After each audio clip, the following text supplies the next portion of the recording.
Hey, good morning, everybody. We are live. We are on Facebook. We are on YouTube.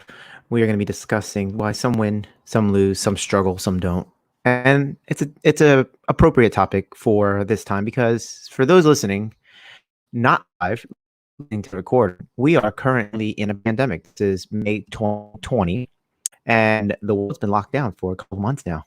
World. That's the crazy part, that the world has been locked down. Now, there's a lot of people who've been struggling, and for a number of different reasons. So, one of the ideas is that people are struggling because they are unemployed. They don't have any income coming in. We have the real estate investors who aren't collecting their rent, right? So, that's happening as well. We have people who can't afford food. We have people, and I'm just finding this out, is that the parents are struggling to keep their kids focused on school because now school has become virtual as well. So everybody's stuck inside. Kids are stuck inside with no friends. They have their iPads or their Chromebooks or whatever it is. And parents are responsible for not only doing their jobs if they still have a job, or running their business if they are running a business, but they have to focus on their kids as the kids lose focus while at school. Also, the technology. This is all brand new for people. People didn't know what Google Classrooms were before this. So they're all trying to figure it out. The teachers are trying to figure it out. From what I'm hearing, the teachers aren't muting the other students. So you have 10,000 kids screaming over each other, and there's not really any learning going on. The kids that are watching at home, they're trying to focus. The ones that are trying to focus, they can't. They can't because there's another kid screaming about nothing. And then you got another kid who's picking up their cat and trying to show the rest of the classroom. And things like that are happening. And so people are struggling. And I'm not sure necessarily what to do about the kids. It's not even like you can hire a babysitter because the babysitter won't want to come over. That's the craziest thing. We are living in crazy times right now. But what do we do? What do we do? And that's the thing. How is it that we will get through this? So different people have different situations. Some people are parents, some people are not. Some people are unemployed, some people have businesses, some people are still employed, and some people are employed and afraid to go to work. I have friends, personally, I have friends who contracted the COVID-19 disease while at work. So the thing that they needed to do was go to work. And then because they went to work, they got sick. And they could have died. Now, luckily, they didn't. I do know of people who have passed away, or their parents or grandparents passed away. So it's a terrible situation that we're in. And I'm just trying to figure out, how do we get through this? Now, what I recently heard was that one way to get through this is to control what everything means. And what do I mean by that? It's like, okay, so you're locked inside. So that could mean that the world is over, that things suck, that, let me not do anything. Let me just take this vacation and let me wake up when the world is open again. And that's an approach, and I get it. And it's a what I call a hopeless approach. It's a hopeless approach because you feel like there's nothing that you can do. And when you feel like there's nothing that you can do, then you do nothing. What I'm trying to do is give you the message that it's not hopeless, that there are a lot of things to do. And now let me give you some strategies. I don't like when people are just real fluffy about the things they tell you. It's just like high level fluffy, like you can do it, because that doesn't give you any tangible tips or strategies. Now, it really depends on who you are and what you're struggling with. So let's say you are struggling with being unemployed, and unemployment hasn't kicked in yet, as in like the government hasn't sent you any money. So what do you do? What do you do for money? Well, I've been saying it for a long time. You guys have to figure out how to become entrepreneurs. Some people are like, well, I can't be an entrepreneur. What would I do? Well, I don't know what you would do because I don't know what your skill sets are. But there's a million things you can do. Really, if you stop to think about it, what could you do? Well, let's talk about it. So let's say you didn't have a product yet, right? And you're like, okay, so entrepreneurship, let me break down what that is, so then you can start to think about what you could do. So entrepreneurship is all about delivering value to somebody else. So what kind of value do you have, right? What is it that you could offer somebody of value? Let's say your skill set was in music. Now, you might have been working at IKEA and not leveraging your gift of music, but you could create music for other people. And now, who would buy your music? Well, let's see. For example, I might, because you see these videos that I have. Let's say I go into post-production and I'm trying to edit my music. I'm trying to edit this video, and I say, you know what would make this video really pop? maybe if I had a background song. Or another thing that might really pop is if I had an intro video. The intro video might show the like me in different scenes and then have really cool catchy music in the beginning, and that would pay for, right? Something like that. You could sell that to me potentially, right? And there's other people who are hopping onto the virtual bandwagon and creating virtual content for people to consume. And as a content creator, I need people to help me edit because I'm not necessarily the best at editing. I can create the content. Like this is shot live. One of the reasons why this is shot live, believe it or not, is because I don't want to edit. I don't record thing and then edit and then add the music and cut clips and this and that. I don't want to do that. So what do? I just shoot it live and I just hope for the best. Now, that may not be the best strategy. It may not be the best strategy, but it's a strategy. And for me, I'd rather put out information than to just hold it all in my head and then wait for it to be perfect and then release it, because by then it's too late, right? If I had to record this video and then edit it and make it perfect, then you would probably be watching this video 6 months from now. And that's the thing. I have all of these videos that I took and I want to edit. I just never got around to it. So I shoot these live because I believe that the content that I'm distributing, meaning the message that I'm giving to you guys, is valuable. So I try to delay the delay, meaning I just try to give it to you right now. Sure, it's unedited. I don't have a script. I don't know what I'm going to say next, but I'm giving it to you guys. So again, let's go back to your situation. You're unemployed, you don't have any money, and you need to provide some kind of value to other people where they will pay you for that. So I just used the example. You have a gift of music, great. Then you get to provide music for other people, for content creators like myself who can use your music as the background music of my videos, and I pay for that. Like voila, that's a simple example. Now, if you're like, oh, hon, I don't have a gift, I don't have a product, I don't have a service, I don't have any of that, what can I do? What can I do? Well, one of the things you can do is you can potentially join a multi-level marketing company and have a product that they already created for you. They provide you the training, they provide you the product or service, and all you do is market it. And all you got to do is figure out how to market it. Give it a special spin, right? Give it a special spin. And if you can give it a special spin where people can see the value of working with you, and voila. Some people, let's see, what multi-level marketing companies are out there. So they're like makeup ones. Okay. So there's like a makeup multi-level marketing company. So for you, you can say, hey, look, here's the makeup. Do you want to buy it? And I would say that's kind of like a weak marketing strategy.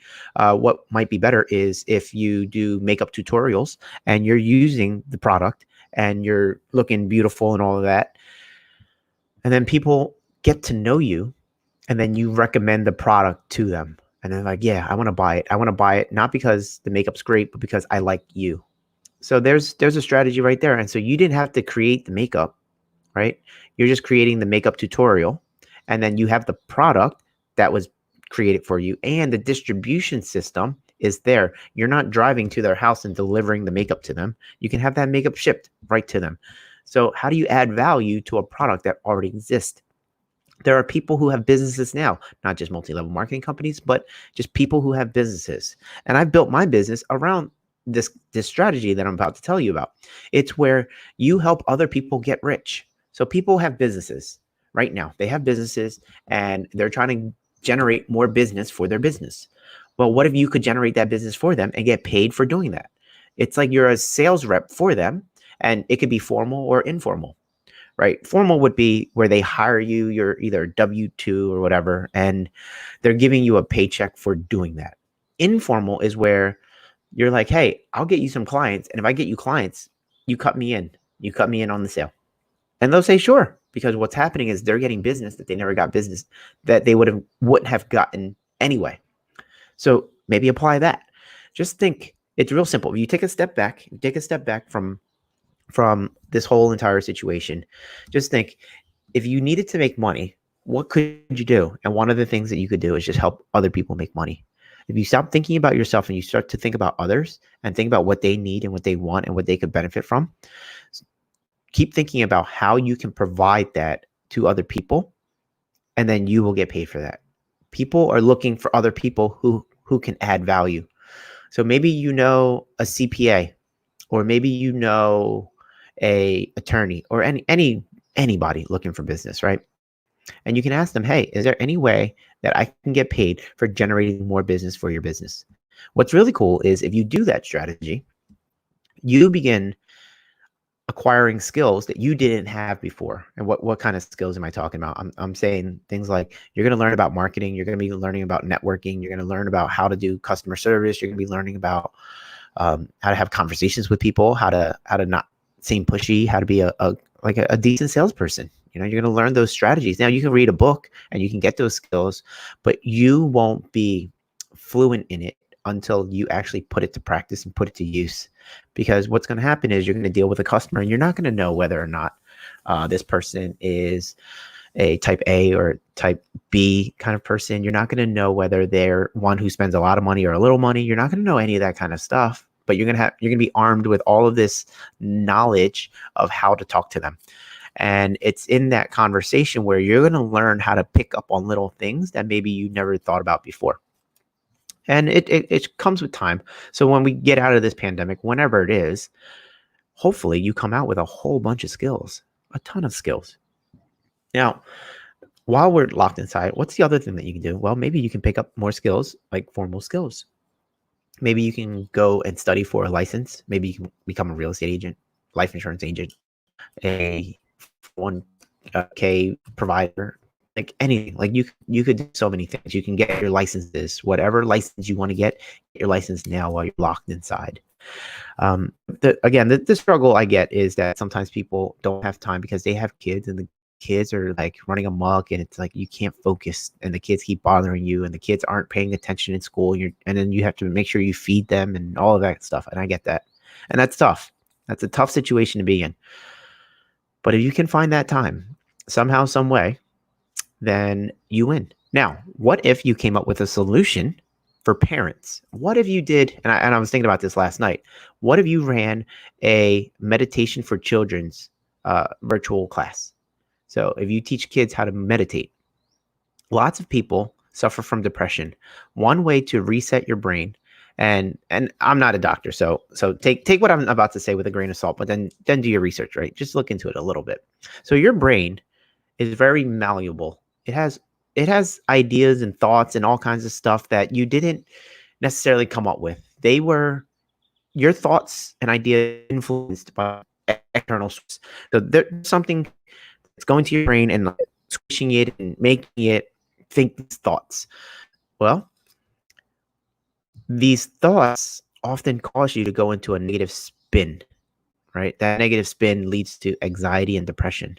And it's bad. And it's like once your brain creates this groove of being depressed and being hopeless, like I was talking about earlier, this hopelessness, if your brain creates this groove inside its brain, inside on its surface, where it's like, oh, let's be depressed, let's be anxious, right? It knows how to be anxious and depressed pretty easily. Think of it as a ski slope, and imagine a snowboarder or a skier going down the mountain. And the snowboarders and the skiers often go down the same path, and they're causing that path to be deeper and deeper and deeper. So then the likelihood of a snowboarder or skier to go somewhere else off that path is unlikely. So that same path just gets rode down more and more and more. What happens when you do that is that your ideas are very similar. I'm going to put it this way. So this was an analogy, right? So let's pretend that groove that was created by the snowboards and skiers were your ideas and thoughts. And that idea and thought was depression, unfortunately, right? Maybe that idea is things are hopeless. Why even try? A lot of you guys have that idea right now. Things are hopeless. Why do I even try? And what's scary about that is you don't want to do anything. And then your life gets worse and worse and worse. And that's like another snowboarder going down that same path, and it's just digging it deeper and deeper and deeper. So how do we get you out of that funk? How do we get your brain to reset? Well, meditation has been one way. Now, some people use pills, and that's where like the depression pills and all that kind of stuff, or antidepressant pills. But meditation is the non-medical way of potentially resetting your brain. And what that looks like is having a new snowfall, like a cloud comes over and drops a whole bunch of new snow. That new snow is then filling up that trench. That trench now, since it's not there, that depression trench isn't there. You have this wide open area. And so now the snowboarders and skiers can pick different ways to go down. So if they pick different ways of going down, well, maybe they're creating grooves that are not necessarily depression or anxiety. You have this reset because now with a blank slate, you can think anything that you want. So meditation allows you to reset your brain. A lot of people try escapism. They'll run to their phone or their iPad or their computers.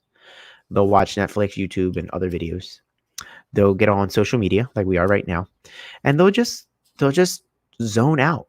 That's the thing. When you zone out, your brain waves go from really alive and active to very little. So you have these little nothing. It's almost nothing, right? So you have this deep trench of depression, but instead of getting the snowfall from meditation, you're just not allowing any snowboarders on the mountain. So there's no snowboarders going down the trench, making you feel hopeless. You just have nothing going on. And so people use that as a way to not feel depressed. And it works until you have to come back to life and realize, like, oh man, I'm in a situation that I have to fix. So if you have the depression, right? If you have that depression rut, escaping and not allowing snowboarders down is not a way to get over it long term, right? We're trying to figure out a long-term strategy, one that is good, that will produce results that you actually want. Just escaping from your problems doesn't fix your problems. So let's see.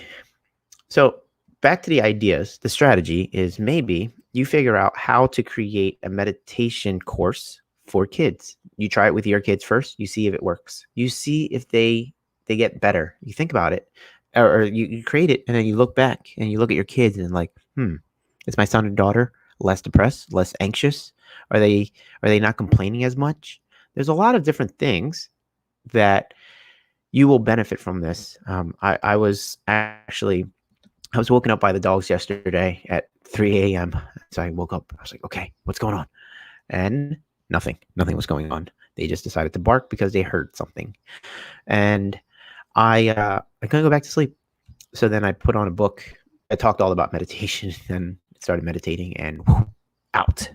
Now, that's not necessarily what I mean by using meditation, how I mean using meditation. But if you notice, like I used meditation in that situation because what it did was it caused my brain to just focus on my breathing.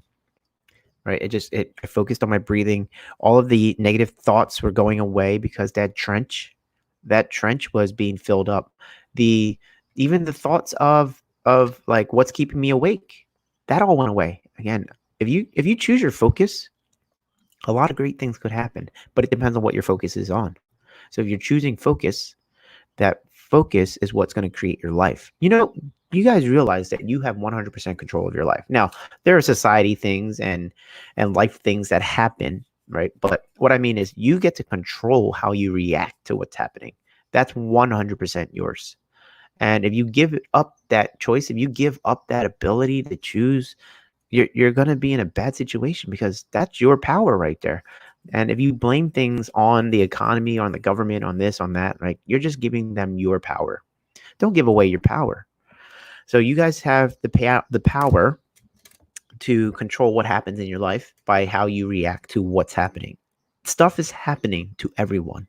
It's happening in different degrees, in different ways, but as they say, life only gives you what you can handle. Now, it might be difficult.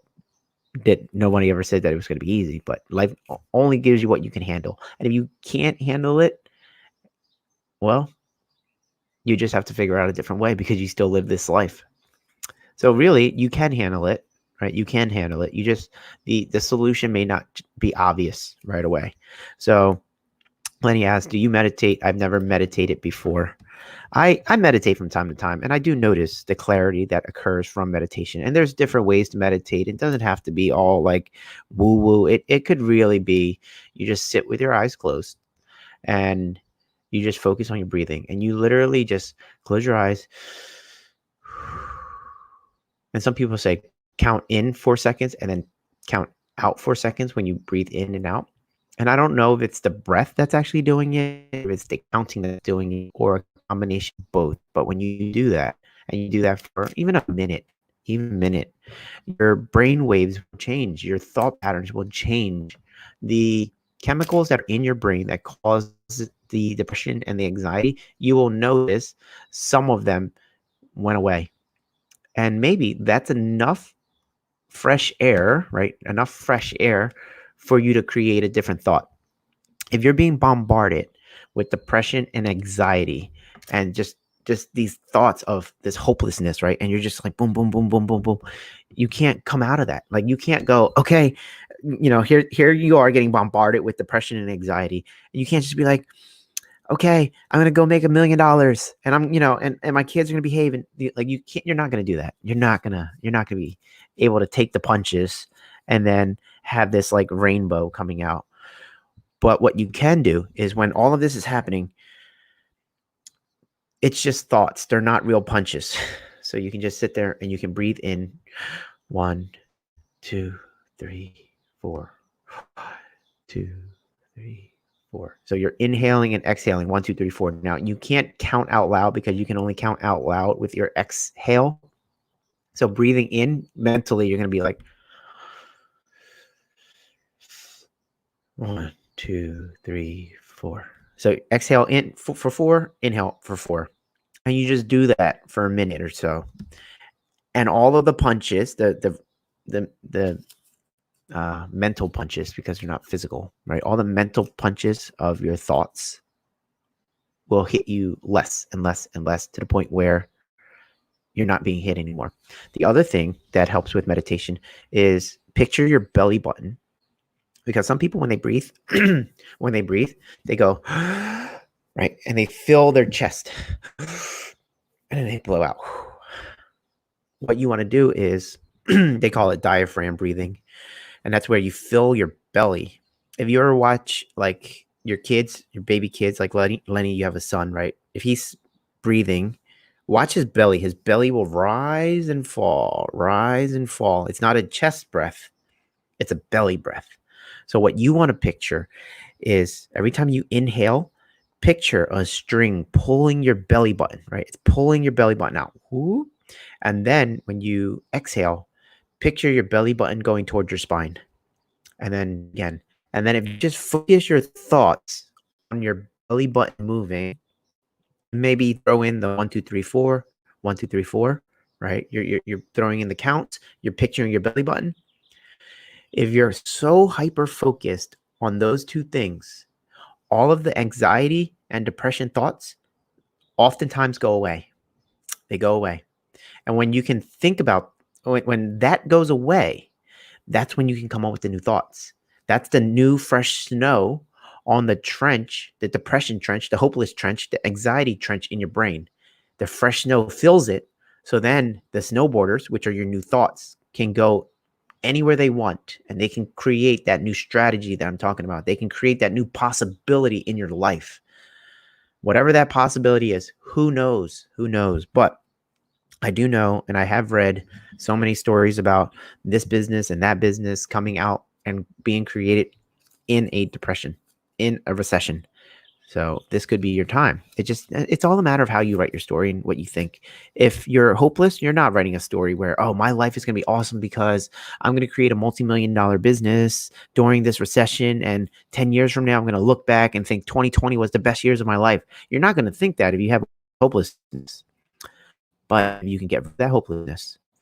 You can start to begin writing a story for yourself. That new story would be where it's, oh man, this life that I have now in the year 2030 was because 2020 we had the lockdown and I got to focus all of my energy and effort. And when other people were scared and not doing anything, I took massive action. I doubled down and I was able to create a lot more than I ever created in my life before. And I took market share from a lot of other people, and I created a new market. I created a new market that didn't exist before. So that's that's a story you could create, but it really depends on where your brain is at. Now, the meditation for kids, maybe you can play a game with them and just say, hey, let's see who can close their eyes and breathe deep the longest, or something like that, right? It can be really simple, or it can be more complex, or whatever it is. As long as they do the exercise, they get the results. And then if you can create that and it works for your kids, maybe it'll work for somebody else's kid. And then if you create a cool video demonstrating how your kid was able to focus because of this meditation, you put that online and you create a website that allows parents to buy that video and that training from you. You could create a multi-million-dollar business where children meditate, all because you had this issue, you solved it, and then you gave the solution, or you provided the solution to other parents, and they paid you for it, and they gladly paid you for it because they're like, oh my gosh, you just solved the biggest problem in my life right now, is this rambunctious child that just won't stop. I love the child, but, and it's always, I love the child, but. So you get to solve that problem. You get to solve that problem for other parents. And I don't know what that's going to look like, right? But if you do that, I mean, you could win, and you could win big. With every problem comes the seed of opportunity, right? I've heard that before. With every problem, there comes the seed of opportunity. And parents never had the problem of kids not focusing on their virtual classroom. That wasn't a problem. Well, now it is. But that means you get to create a solution for them. And so that's my gift to you. That's a freebie, right? I don't have kids right now to practice on. I don't have kids. I mean, I can, I guess, go to my sister's house and like force my niece and nephew, like, okay, guys, we're going to play this game. And I can try it a million different ways until it finally clicks. And we'll see. We'll see how it works. But, you know, that's not the project I'm taking on. The project I'm taking on is I'm trying to help real estate investors figure out how to do more deals, right? I'm going to help people figure out how to do more deals. I'm going to create more real estate investors. So if you're not yet an investor, I create products and services for you guys to become an investor. So I'm doing those kind of things. That's my wheelhouse. That's my specialty. And I'm focused on that. But I'm giving you guys this idea. And if you guys want to run with it, run with it. And if you guys come up with something else, great. I guess what you create doesn't really matter. I just hope that you create. And I want you to take back control of your life. And step one, meditate, get rid of your demons, fill up that trench so that you could start just having a clear mind and can think again, right? Having that clarity, having that ability to think is just amazing. And then you can have hope again. You can have hope, and it's a beautiful thing. And if you're looking for time to work on it, I mean, your sleep is precious, but maybe you sleep later, or you wake up, or whatever you do. I don't know. There's time somewhere, or you hire people to help you. Or maybe, you don't hire them. You say, hey, maybe you help me with this business idea, and then we create this business together. Who knows, right? Hire somebody who doesn't have kids, and then they can help build your idea, and you just make sure it gets done. And then at the end, you guys cut it up however you do it. Creativity. So just have hope. Hopefully this video gave you hope, and you begin changing your life bit by bit. And it starts with changing your thoughts, and how you change your thoughts is maybe meditating. I don't know. Give it a shot. What do you got to lose? You got nothing to lose. It's free. Breathe in and out deep. 4 seconds in, 4 seconds out. Picture your belly button going in, and picture your belly button going out. That's it. Do that for a couple minutes. Do it for 15 minutes. Do it for 10. Do it for 5. You're like, oh, I don't have any time. Do it for 2. I don't know. Just do it. Try it. And if it doesn't work, try it again. You didn't figure out how to walk the first time either. So just keep trying it, right? And if you try it for, say, 30 days, I bet you're going to get it. I bet you, because meditation is not that hard. I mean, your brain, when you first start, your brain is going to go nuts. You're going to sit there and you're going to try to be quiet, and your brain's going to go left and right and up and down, and it's going to bounce all over the walls. And that's okay. Just let it. Just try to refocus your thoughts back to your belly button over and over and over. Your brain's going to pull your thoughts this way, back to your belly button. Again, back to your belly button. Whatever. It's going to happen. So just try it. I have to switch topics completely. If you guys want to become real estate investors, I have a class today class going on today. There's the link scrolling through honesloans.com/meeting. So if you want to check me out tonight at 7 p.m. Eastern time. Today's Tuesday, so you're listening to the recording. So far, it's every Tuesday. I don't know how long we're going to be doing this for. We've been doing this for the last 4 years, though. But yeah, I don't know how long we're going to be doing this for.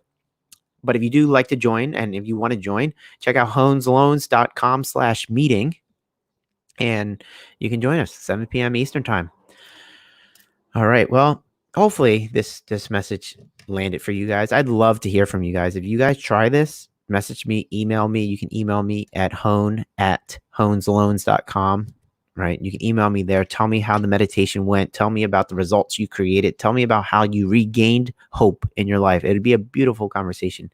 I love to hear how the things that I share with you guys change your life, because that's why I do these videos. I'm not getting paid for these. These are live. These are live on public platforms. So let me know how it goes. And then I would love to celebrate you. I would love to celebrate whatever it is that you create. So with that, guys, hopefully you have a great rest of the day, and I will catch you in the next video. All right. See ya.